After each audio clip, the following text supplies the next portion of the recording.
Estem a la plaça Vella del poble de Xert, en el Maestrat. Esta plaça és molt característica, sobretot per la seva porxà, la porxà vella en columnes de pedra del segle XVI, del segle XVII. I és molt característic este passadís, este passatge que connecta la plaça Vella, on estava l'antic ajuntament, en el carrer Fredes que porta a la Iglesia Vella, que està a lo més alt del poble.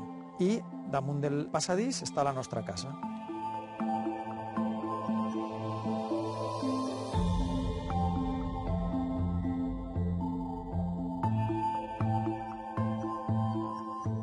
Esta porta és característica de les cases de Xert i dels pobles del Maestrat. Com veieu, està partida en dos. La part de baix serveix per a que no entren ni animals ni coses i la de dalt per a estar a la fresca i també per a veure passar a la gent.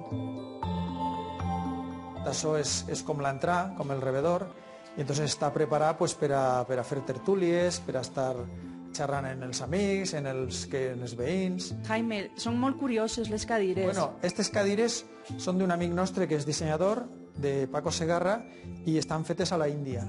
I la part de baix és tuberia de fontanero, sí, tuberia de fontanero, i la de dalt és en cuir. La decoració és curiosa, n'hi ha part antiga també i aquesta escultura és prou moderna també. Sí, aquesta escultura és d'un amic nostre, Lucas Ulmi, és un escultor suís i representa el llibre.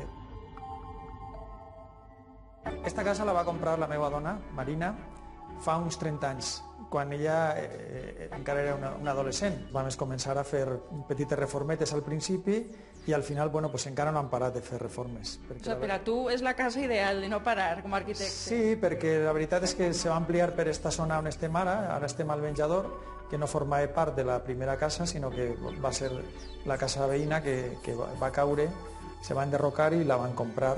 Aquesta estanteria, este moble, que també forma part d'esta col·lecció que dissenya Paco Segarra. És de ferro, no? És de ferro, està també fet a la Índia, i entonces és un contenidor perfecte per a tota la coberteria, gots de vidre.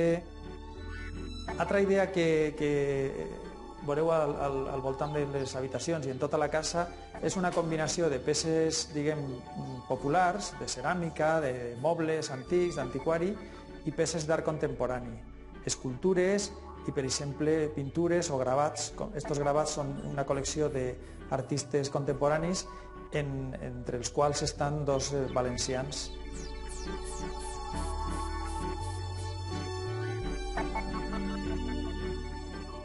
Una altra escultura de Lucas Ulmi.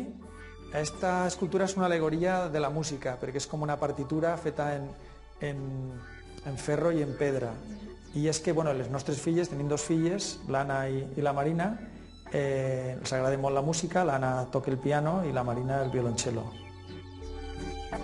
M'agrada contar molt la història d'esta butaca. És la butaca dissenyada per Josep Torres Clavé a l'any 34. És un arquitecte modern, del moviment modern, i entonces combina elements populars de la tradició, sobretot de les Illes Balears, d'Eivissa, en la fusta i en l'Enea, en un disseny contemporani. Estem en el pati. Esta part, a l'estiu sobretot, la disfrutem moltíssim. Ahir me vaig dissenyar jo un petit espai que l'anomenen el sesteador, per a fer la siesta, la migdiada, i entonces, com n'hi ha moltes mosques també a l'estiu, vam trobar també en un mercadillo aquestes cortines i entonces te fiques ahí dins i no te molesten les mosques, estàs la mar de gust. La casa té 5 nivells. El del pati, la planta baixa per on s'accedeix, des del passadís, esta primera planta on hi ha l'habitació, el dormitori principal, diguérem, una sala per a veure la televisió i una sala de jocs. Per a resoldre el tema dels distints nivells vam tindre que dissenyar aquest joc d'escales una miqueta laberíntic on estem ara. I el sostre, Jaime, és l'original de la casa, no? El sostre és l'original, el que passa és que este sostre pertany a la casa del costat, com han comentat abans. Llavors la casa del costat s'incrusta en la meua. Això passa molt sovint en les cases de poble, que a lo millor un li venia un altre una habitació i entonces s'incrustaven i es començaven a viure i segons necessitats s'ampliaven o se reduïen.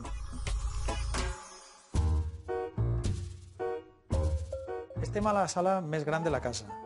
Estem just damunt del passadís, el passatge que connecta els dos carrers i la plaça principal, i aquesta és una habitació que té una miqueta de màgia. L'anomenem el club dels jocs, perquè és una habitació que, des que les nostres filles eren molt menudes, l'Anna i la Marina, la van fer servir com a sala de jocs. Elles jugaven així, se disfressaven, feien teatre i també jocs que a mi m'agraden, com per exemple que és el joc del Go, que és un joc japonès d'estratègia molt interessant.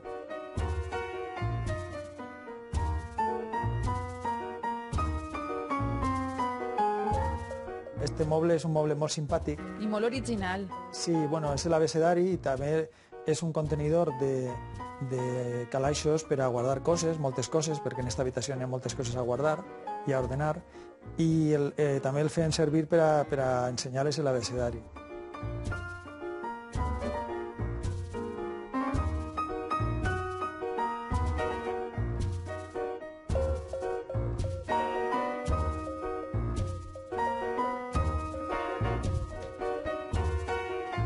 Bueno, estem a la part més alta de la casa. És l'estudi. És una habitació fantàstica per a mi perquè així dibuixe, treballe, pense, descanse. Esta finestra la vaig dissenyar, clar, perquè tenim tota la vista de la Mola de Xer.